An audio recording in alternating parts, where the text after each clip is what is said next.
ভাজা তৈরি করে দেখাবো। এটা খুব সহজে ঝটপট আপনারা তৈরি করে খেতে পারবেন। এটা বেশ সুস্বাদু একটা নাস্তা।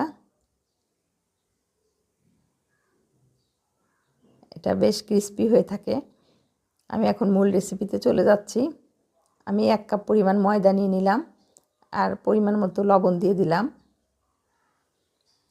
এখন আমি 3 টেবিল চামচ পরিমাণ তেল, রান্নার সাধারণ তেল, সয়াবিন তেল দিয়ে আমি ভালো করে এটা মেখে নিচ্ছি। তেল দিয়ে ময়দাটা খুব ভালোভাবে মেখে নিতে হবে। এখন আমি নরমাল তাপমাত্রার পানি অল্প অল্প করে দিয়ে একটা ডো তৈরি করে নেব।